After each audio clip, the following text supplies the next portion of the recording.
بسم اللہ الرحمن الرحیم۔ السلام علیکم ورحمۃ اللہ وبرکاتہ۔ آج میں آپ کے سامنے وظیفہ لایا ہوں کہ جو عورت اپنے شوہر سے تنگ ہے، وہ اس کو مارتا پیٹتا ہے، اس کے ظلم سے تنگ ہے، تو اس کو کون سا ایسا عمل کرنا چاہیے جس کی وجہ سے اس کا شوہر اس سے محبت کرنے لگ جائے، اس پر مہربان ہو جائے۔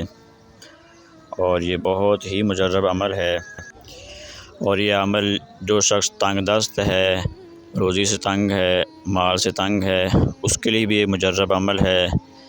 یہ دونوں باتوں کے لیے مجرب عمل ہے۔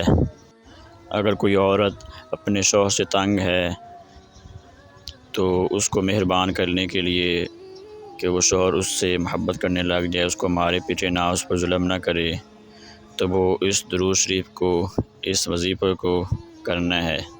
درود شریف یہ ہے کہ اللہم صلی علی سیدنا محمد صاحب الفرق والفرقان وجامع البرک ومنزلہ من سماء القرآن وعلی آل محمد وسلم۔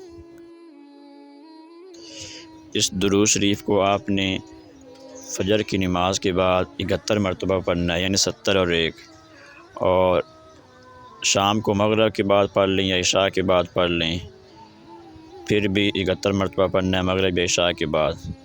تو پھر اس کے بعد دعا کرنی ہے اپنے شوہر کے لیے۔ اور اگر کوئی تنگ دست ہے، فقیری کی حالت میں ہے، مال کی کمی ہے اس کے پاس، وہ بھی یہ عمل کر سکتا ہے۔ دونوں کے لیے بہت ہی مجرب عمل ہے۔ انشاءاللہ عورت پر اس کا شوہر مہربان ہو جائے گا، اور جو تنگ دست ہے وہ مالدار ہو جائے گا۔